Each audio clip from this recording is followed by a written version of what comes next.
Good morning, everyone. This is the Mindful Podcast again.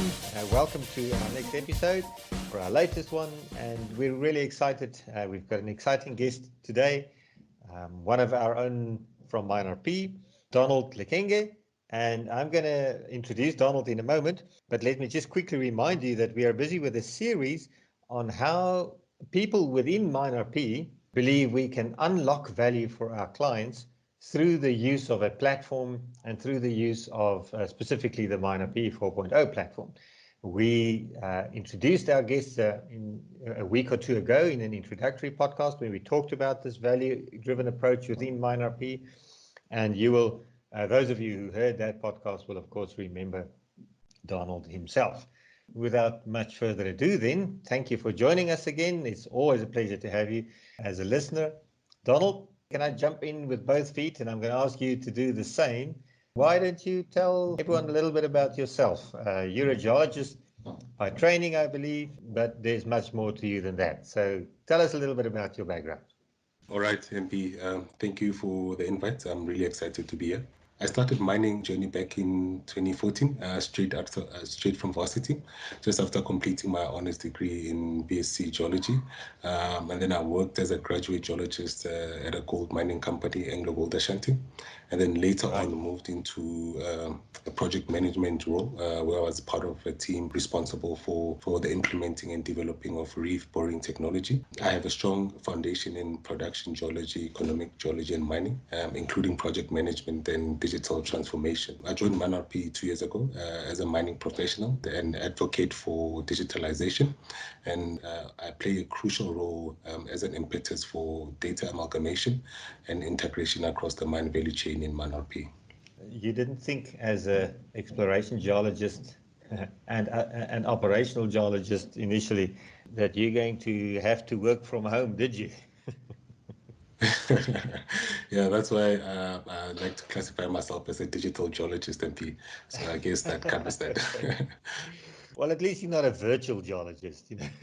So, no, Donald, it's great to have you on the Mineral podcast, and I have to share this with you. I think, a few weeks back, I was talking to a very senior industry specialist in South Africa, and to protect the innocent, I'll just describe him as that. And he recently did a project with you, Donald, and he called MineRP afterwards. And in a discussion with him, and our CEO was also on the line, he said to us, where does MineRP get the people that we appoint? It is just incredible the quality of people that we have.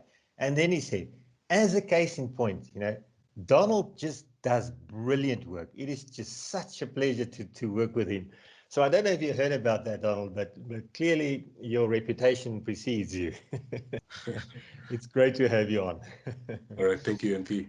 So when we started with this value engineering journey in MineRP, given this background of yours, you clearly had an interest. And also when we kicked off the value paper competition, you started sooner than anyone else, and you contributed essentially for every week, if I remember correctly. You really added a lot of value. Specifically, the first paper that or the paper that you submitted that eventually ended up winning one of the weeks was called Data Unlocks Value. We all know that geologists like to use data and work with lots of data continuously. But why don't you just quickly give us a thumbnail of the paper and what it is about? I think most companies or mining companies are shifting strategies by adopting new business and operating models than ever before. And I believe this is due to internal and external factors like your global demands, market volatility, outbreak of a pandemic disease. So in order for the mining companies or the mining industry to break through these challenging times, they need to start leveraging on tools and their capabilities to transform the key aspects of their business by just rethinking the way in which they generate and analyze data and also process data as well.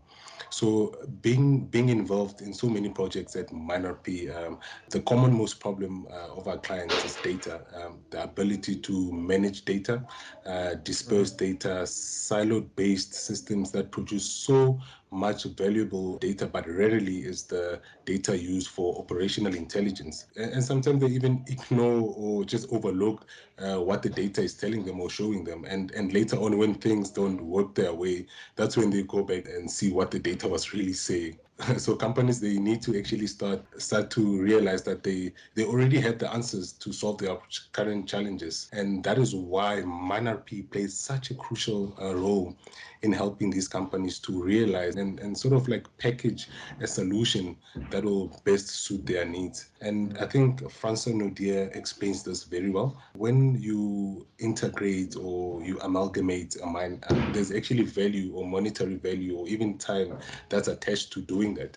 So the ability of just standardizing the operation, consolidating the data, amalgamating the operation, and being able to run powerful analytical tools on the data, and at the end being able to automate all the processes can easily lead to better decision making and increase performance across the mine value chain, which can add a lot of value. And sometimes the value can even be classified as monetary as well. So just if you don't mind me interrupting, you use the term operationalization almost, or the operational use of data, as opposed to this perpetual kind of looking in the rear view mirror and only assessing what has happened in the past, which used to be difficult enough because data is locked away in a bunch of files and systems. But nowadays, that's not good enough. As you said there, we really want to be able to use the right data at the right time so that we can make decisions or respond to events, whether inside or outside of the company, at the time that change that we suggest will still have an impact, right? That if we don't have access to that data, then it doesn't even matter that we're able to make a decision once we've analyzed it, if that opportunity lifetime only lasts for a while, or what?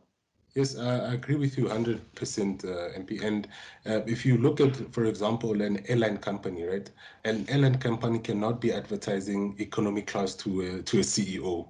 I mean, most CEOs, they fly business class. So not having enough data of their client or customer, they have lost an opportunity to secure a loyal customer, or maybe sell an extra service that a person in that class would be interested in. So nowadays we are so bombarded with data, and having the ability to know which data to use at the right time can unlock so much value. And this is why it's so important to consolidate data from these silo-based systems in the mining industry, like your fleet management, your ERP systems, and being able to run powerful tools on that consolidated data, which also boils down to the time value of data. It's so important. I think most organizations are still trying to wrap their heads around how to make faster decisions based on their data, because data is good now, as you mentioned, MP, and not at the end of the week or at the end of the month on measuring day to make a decision whether they mined off reef or on reef.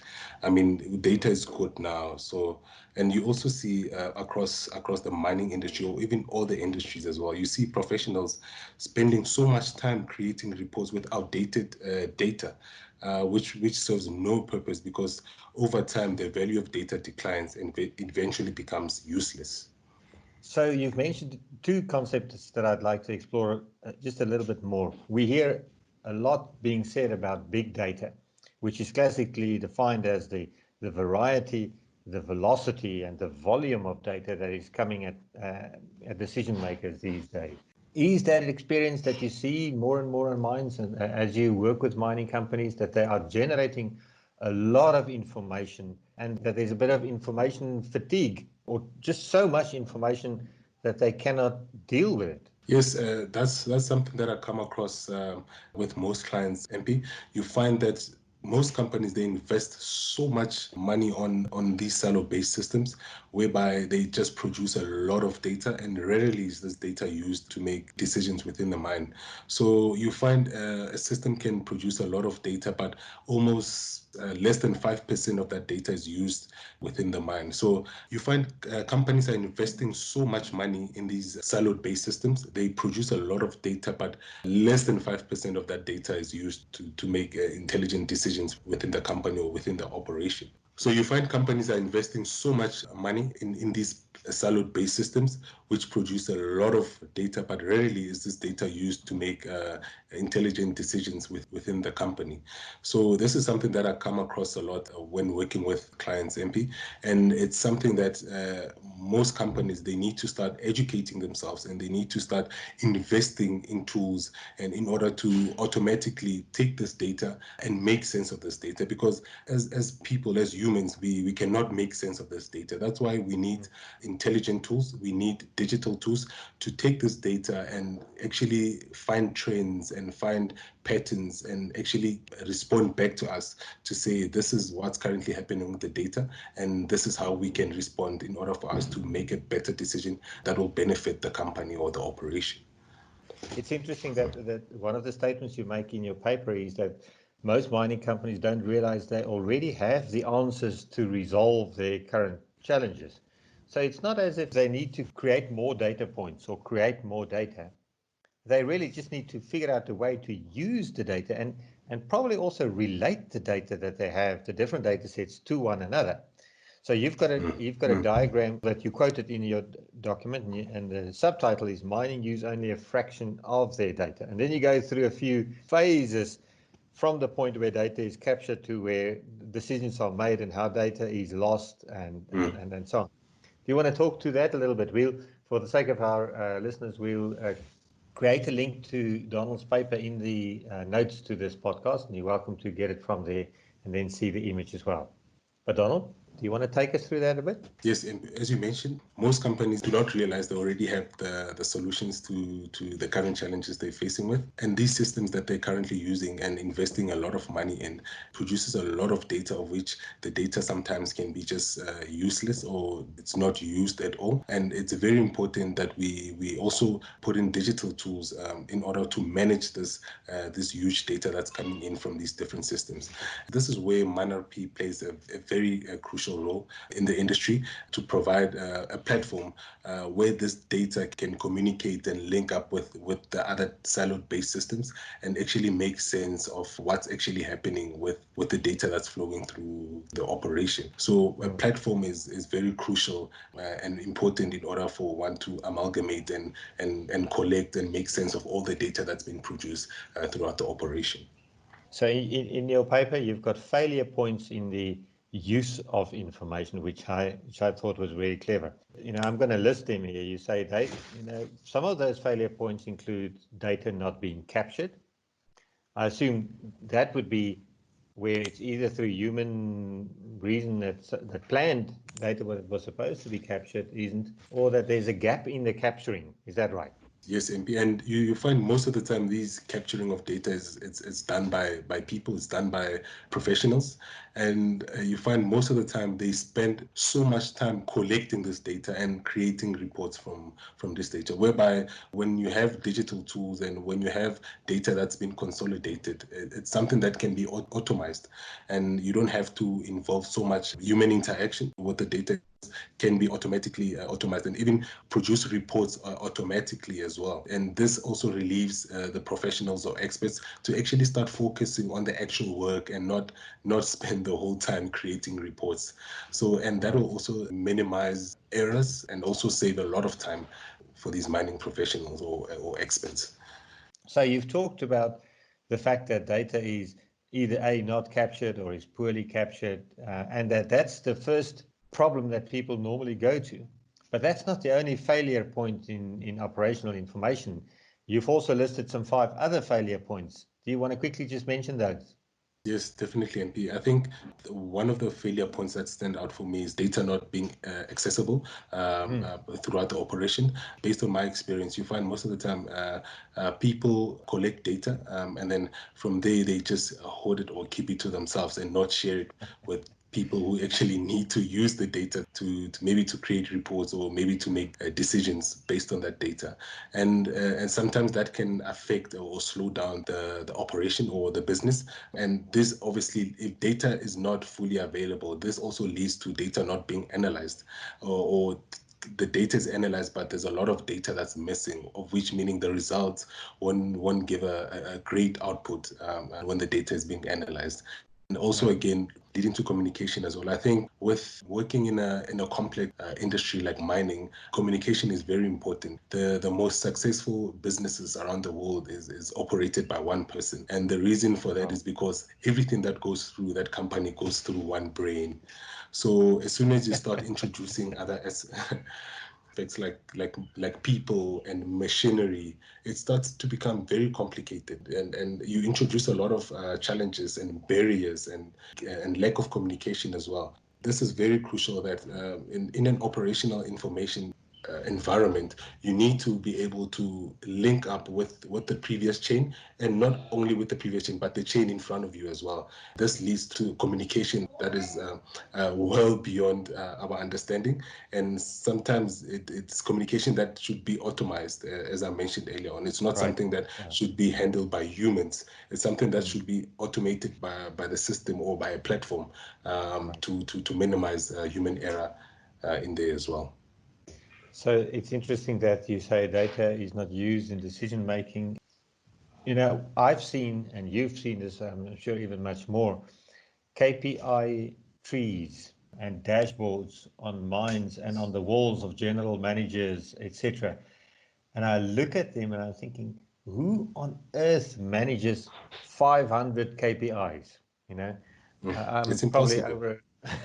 It's impossible. I'm probably It's impossible, yeah. overstating the fact a little bit, but it is in the it's in whittling down that which is really important, and then making sure that, as you said, things flow, that the data is actually properly streamed and is accessible at the time when you need it, and so on. So yeah, that was a very good diagram that you included in the paper there. Let's bring this to a close a little bit and maybe just talk about the value. So you've said in your paper that the right data at the right time has the ability to transform key aspects of the mining value chain. And so if I hear the word transform, what it means to me is that a mining company could act differently and potentially even be successful if they use their information differently than what they are doing up to now. Can you expand a bit on that? Yes, MP. I think you're 100% right. And as I mentioned earlier on, the right data at the right time has the ability to transform any operation, right? I mean, the ability to speed up production, not having to wait for information to come out of underground in order for you to react or to make a decision. But if you can access live data of what's currently happening with the operation, you can make a decision right there and there on the spot. Having the ability to do that, it also increases confidence of the investors and key stakeholders, because now they trust and believe that whatever decision is made based on the right data, right? And having the ability to access the data and access the data and having one version of the truth, and not acting on data from the same data from three different platforms or three different streams, Sources, having yeah. the one sources, 100%. Just having the right data at the right time, that can also reduce errors and increase accuracies in terms of data from the same source, being able to come up with results that reflects or that will improve the next coming chain in the mine value chain. That is very important. And lastly, being able to automate all of these processes. And I think, MP, throughout our conversation, I've been preaching a lot of about automation, and because I believe it's something that is very, very important. I mean, based on my experience, I see a lot of mining professionals spending so much time creating reports, and sometimes it doesn't make sense to me. It's just crazy. Being So it's able to interesting. just When we talk about automation, the first thing that comes to mind is automated trucks and automated diggers and et cetera, et cetera. But you are talking about process automation and yes, information automation and decision-making automation and things like that, way beyond merely automating a machine. Am I right? Yes, yes, 100%. And it goes beyond that. It's actually part of that as well. So being able to automate these processes and giving back the time to the experts, being able to give them time to think of new things that they can create, and it actually relieves them from all these stresses Mundane tasks. Yeah. and day-to-day tasks. I mean, most of these professionals spend most of the time just creating reports and not actually doing the work that the reports are saying. So So you're I not saying think we don't need geologists and mining engineers because the computer is going to do the work. You're saying we need engineers to do engineering instead of reporting. 100%, 100%. If Yeah. I agree with you, 100%, yeah. Donald, it was a pleasure to talk with you, and thank you for being such a brilliant brand ambassador for MineRP, and for Thank you, this MP. excellent paper that you wrote. You're a real asset. Talking about mineral assets, you're more than a mineral asset. um, we always close our podcast with a little bit of a more personal view. So we ask our guests what they are reading. When we did our planning, you said you'd read a book every second day or something like that. So you're a prolific reader, right? But actually, I did not finish that whole sentence, MP. I meant to say I read a book every single day for my boy, a bedtime Ah, there story you for my go. boy. Last book I read was called The Alchemist by Okay. Paulo Coelho. Yeah, and that was a fantastic book. I would recommend you to get it and read it yourself, MP. We'll certainly add that to the list. And for all of our listeners, we're creating a list now, and you'll be able to find it on our website that will refer you to all of the wisdom from our Yes, different guests. on that as well. I think I watch a lot of docu-series. The recent one that I've been watching is Inside Bill Gates' Brain, Decoding Bill Gates. It's a fantastic series. I would recommend everyone to watch it. Oh, that sounds very interesting, and you're probably right. As a millennial, you've just reminded me that reading goes beyond paper books. Nowadays, there's much more ways to collect information. Donald Yes, Lekgenge, thank you 100%. very much. You've been a brilliant guest, and we hope to have you back soon to discuss more of your experience with our listeners. All right. Thank you. It was a real pleasure to be here. Thank you, Andy. Thank you for the advice.